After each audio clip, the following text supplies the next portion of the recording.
my channel. Kali ini kita akan membahas tentang negara dan perdamaian. Jangan lupa like, comment, share, and subscribe. Check it out.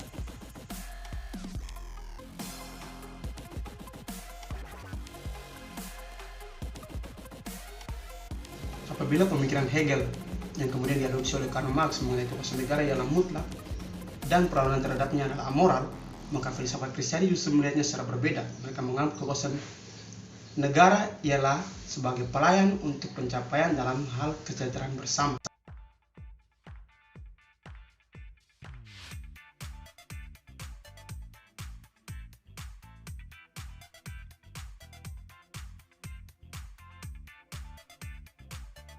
Tentang negara. Negara bukanlah hasil ciptaan sewenang-wenang dari kehendak manusia. Semuanya dilakukan demi kesatuan tujuan bersama. Hal itu senada pula ditegaskan oleh Paus Leo ke-13 dalam Lumen Gentium 74 menekankan bahwa setiap komunitas yang beradab mesti memiliki kekuasaan yang memerintah dan berasal dari mereka sendiri, serta menjadi sumbernya dalam kodrat manusia dan memiliki konsekuensinya memiliki Allah sebagai pencipta.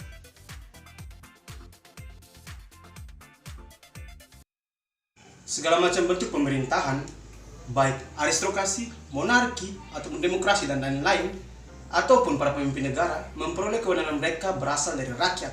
Dan oleh sebab itu, keutamaan rakyat harus ditingkatkan dan lebih dimungkinkan. Seperti apa itu tujuan dan fungsi negara?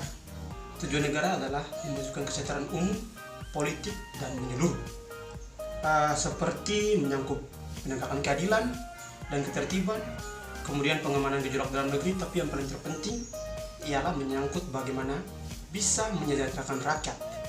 Kemudian seperti apa itu fungsi negara? Yang pertama, fungsi penataan. Fungsi penataan itu seperti ketertiban tatanan hukum. Kemudian yang kedua, fungsi kesejahteraan rakyat.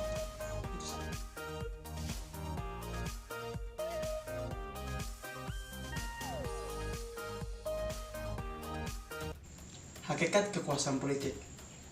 Kekuasaan politik adalah kekuasaan kewenangan dominatif demi perwujudan kesejahteraan umum sebagaimana ditentukan oleh perundang-undangan suatu negara. Dalam dokumen Gaudium et Spes nomor 74 sangat ditekankan di mana pelaksanaan kekuasaan politik itu harus berlangsung dalam batasan-batasan tatanan normal dan atas nama kesejahteraan umum. Bagaimana dengan syarat-syarat menyangkut pelaksanaan dan kekuasaan politik secara bertanggung jawab? Para pemegang kekuasaan yang memerintah terikat untuk mengelola jabatan mereka secara adil. Artinya tidak berat sebelah kepada suatu kelompok kecil dan selalu dapat diandalkan. Konsili Vatikan II dalam dokumen Gaudium et Spes nomor 75 sangat menekankan dengan tegas bahwa mereka yang melaksanakan jabatannya harus tanpa memperhitungkan kepentingan pribadi dan hanya mencari keuntungan materi semata. Begitu.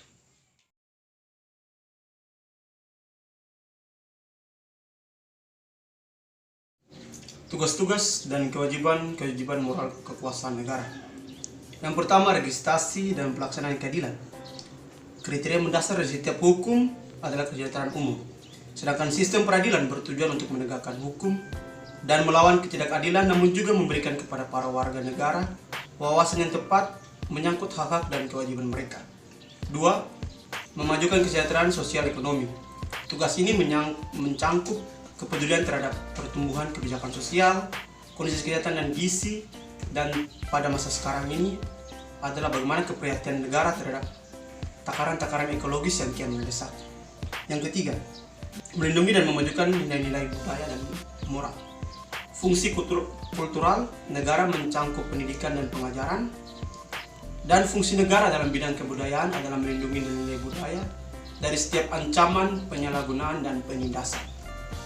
Yang keempat, kebijakan fiskal dan moneter sangatlah penting untuk kesejahteraan rakyat pada umumnya dan perkembangan ekonomi suatu negara khususnya. Yang kelima, sistem peradilan pidana suatu negara. Ada beberapa tingkatan dalam sistem peradilan pidana suatu negara. Yang pertama, nulla poena sine lege. Apa itu? Lihat di atas sini. Yang kedua, nulla poena sine culpa. Lihat juga di atas sini. Dan yang ketiga, indubio pro reo. Sekarang bagaimana dengan tindakan pemberian hukuman mati yang pada akhir-akhir ini menjadi perbincangan-perbincangan hangat di beberapa media-media? Hak punitif suatu negara pada umumnya adalah tindakan pencegahan yang bertujuan untuk menyembuhkan ketidakwarasan yang menyebabkan perilaku yang melawan hukum, atau apabila penyembuhan itu tidak mungkin hanya di tempat yang aman. Masalah hukuman mati dalam pandangan Gereja Katolik, dalam buku Katekismus Gereja Katolik tahun 1993 menyatakan bahwa menjatuhkan hukuman yang setimpal dengan beratnya kejahatan tanpa mengecualikan hukuman mati dalam kejadian-kejadian yang serius. Kemudian, Tip Resmi Latin tahun 1997 menanamkan semacam batas. Apabila merupakan jalan satu-satunya untuk membela kehidupan manusia terhadap serangan yang tidak adil, maka bisa saja hukum mati dilakukan.